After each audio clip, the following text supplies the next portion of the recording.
یہاں ایک غلط فہمی دور کر لیں،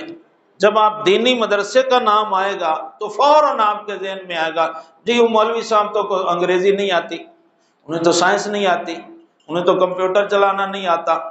آج کل تو سائنس کا دور ہے، کمپیوٹر کا دور ہے، نیٹ کا دور ہے، انٹرنیٹ کا دور ہے، مولوی صاحب تو بس چند آیتیں پڑھیں گے، زیادہ سے زیادہ حدیث پڑھیں گے، کوئی دین کی کتاب پڑھیں گے، نماز و روزے کا مسئلہ بتا دیں گے، بس جی۔ دینی مدرسے کے لیے فوراً ہمارے ذہن میں یہ بات آتی ہے جی وہاں کمپیوٹر نہیں ہوتا، وہاں سائنس نہیں ہوتی، وہاں یہ نہیں ہوتا، وہاں وہ بھی نہیں ہوتا۔ میرا ایک سوال ہے کہ مولوی صاحب سائنس کے علاوہ، کمپیوٹر کے بغیر، انگلش کے بغیر، بڑی ہائی قسم کی فلسفیانہ گفتگو کے بغیر وہ تو شاید زندگی بسر کر جائیں گے، لیکن جو MBBS ڈاکٹر ہوتا ہے اس سے کیوں نہیں مطالبہ کیا جاتا کہ قرآن کے مطابق ڈاکٹری حاصل کرو؟ جو انجینئر بنتا ہے، جس نے پورا بلڈنگ کا اور ملک کا ڈھانچہ تعمیر کرنا ہوتا ہے، اسے کیوں نہیں کہا جاتا کہ بھئی اپنا ایمان بھی سلامت رکھو، یہ دیواریں آپ نے سلامت کر لی ہیں، ایمان کی سلامتی کا بھی کوئی انتظام کیا ہے آپ نے؟ علم کی دنیا میں ایک واقعہ مشہور ہے، 2-3 سطروں کا ہے۔ کشتی میں کچھ لوگ جا رہے تھے، پانی میں طوفان آ گیا، تو اس سے پہلے ایک فلسفی جو فلسفے کا بہت بڑا ماہر تھا، وہ کشتی میں بیٹھ گیا اور کشتی والے سے انہوں نے پوچھا، کشتی بان سے پوچھا کہ بھائی آپ صرف کشتی چلانا جانتے ہو، کوئی منطق اور فلسفہ بھی آتا ہے؟ اس نے کہا نہیں جی میں تو غریب آدمی ہوں، کشتی چلا کر بچوں کی روزی کماتا ہوں، سمندر سے دریا سے لوگوں کو ادھر سے ادھر لے جاتا ہوں، ادھر سے ادھر لے آتا ہوں، مزدوری کرتا ہوں، سامان جتنا کشتی میں ہوتا ہے اس کی بھی حفاظت کر لیتا ہوں، جتنی جانیں ہوتی ہیں ان کی بھی حفاظت کر لیتا ہوں، طوفان بھی آتے ہیں، پانی میں تو گیانیاں بھی آتی ہیں، پانی اونچ نیچ بھی ہوتا ہے، تو صاحب میں بس کشتی لے جاتا ہوں، لے آتا ہوں، ساری تقریباً کافی زندگی ہو گئی ہے یہی کام کرتے ہوئے۔ تو اس نے کہا اچھا آپ کو فلسفہ نہیں ہے تو پھر آپ کی تو آدھی زندگی برباد ہے۔ اس نے کہا چلیں جی ٹھیک ہے۔ اب جب دریا کے درمیان میں کشتی چلی تو پانی میں طوفان آ گیا، اب تو گیانی آ گئی۔ اب اس کشتی بان نے پوچھا صاحب سے، حضرت آپ کو تیرنا آتا ہے؟ کہا جی نہیں۔ تو کشتی بان نے کہا بھائی میری تو آدھی زندگی برباد، آپ کی تو ساری گئی۔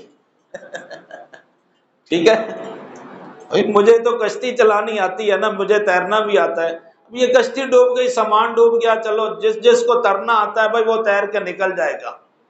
تو اس نے وہ فلسفی سے کہا کہ بھائی میری تو آپ نے کہا تھا آدھی زندگی، اب صاحب آپ کی تو ساری گئی۔ ہمارا یہی حال ہے حضرات کہ ہماری آدھی زندگی اور کئیوں کی ساری زندگی تعلیم کے نام پر برباد ہو رہی ہے، جسے ہم تعلیم کہتے ہیں۔ دوسرا تصور جو فوراً ہمارے ذہن میں، نہیں جی دینی مدرسے میں ہم نے بچے کو نہیں، وہاں لوگ زکوٰۃ دیتے ہیں، وہاں تو قربانی کی کھال دیتے ہیں، عید والے دن رمضان میں مولوی صاحب اعلان کرتے ہیں بھائی زکوٰۃ کے پیسے دینی مدرسے کو دے جاؤ، کھال سال کے بعد 150 روپے کی دینی مدرسے کے اوپر احسان کر دو، ایک کھال دیں گے سارا سال احسان کریں گے، 200 کی کھال ہوگی، اور پورا سال بتاتے رہیں گے جی ہم نے دینی مدرسے کو کھال۔ یہ اتنا روح اب کو زخمی کرنے والا پہلو ہے کہ میں اس پر گفتگو نہیں کر سکتا۔ بھئی اصل میں بات یہ ہے کہ وہ جو ہیڈ ہے دینی مدرسے کا وہ مجبور ہے آپ لوگوں سے اپیل کرنے پر، اس لیے کہ آپ کے علاقے میں ایک گورنمنٹ پرائمری اسکول کا 1 مہینے کا جتنا خرچہ ہے، دینی مدرسے کا 1 سال کا اتنا خرچہ ہے، لیکن گورنمنٹ وہ پرائمری اسکول کا خرچہ تو برداشت کرتی ہے لیکن دینی مدرسے کو 100 روپیہ بھی دینا پسند نہیں، الٹا وہ کہتے ہیں یہ مولوی صاحب ہیں یہ ایسا کرتے ہیں یہ ویسا کرتے ہیں، کہ دینی مدرسہ بند کرو۔ الٹا بند کرنے کے چکر میں۔ تو اس لیے وہ مولانا صاحب جو پرنسپل ہے آپ کی زبان میں، ہاں جی آپ کی زبان میں جو پرنسپل ہے دینی مدرسے کا، وہ مجبور ہے بیچارہ کہ وہ آپ سے کہے کہ میاں کوئی تعاون کرو، بچوں کا کھانے کا 3 ٹائم کا اہتمام ہے، ہم بچوں سے فیس نہیں لیتے، غریب بچوں کو ہم کتابیں دیتے ہیں، ہم غریب بچوں کو لباس دیتے ہیں، تو صاحب آپ تھوڑا سا تعاون کر دیں وغیرہ۔ تو وہ جو آپ تعاون کرتے ہیں اس سے کمپیوٹر اور سائنس کا ٹیچر اس تنخواہ سے راضی نہیں ہوتا۔ وہ دینی مدرسے کا مفتی صاحب، وہ شیخ الحدیث، وہ علامہ صاحب، اسے 50 سال ہو گئے ہیں پڑھاتے ہوئے، اور ابھی تک اس کی تنخواہ اتنی ہے کہ وہ 1 مہینے کا کچن کا سامان لے آئے تو تنخواہ ختم ہو جاتی ہے۔ اور ہمارے معاشرے کو سوائے تنقید کرنے کے اور کچھ سوجھتا نہیں ہے۔ میں عرض کرنا چاہتا ہوں سب سے پہلی بات یہ کہ میرے اور آپ کے پیارے رب ذوالجلال جل جلالہ نے اپنے پاکیزہ کلام میں سورہ التوبہ آیت نمبر 122 ہے، رب ذوالجلال جل جلالہ ارشاد فرماتا ہے ما کان المؤمنون لینفروا کافہ، کہ سارے مسلمان تو دین کی تعلیم حاصل کرنے کے لیے نہیں جا سکتے،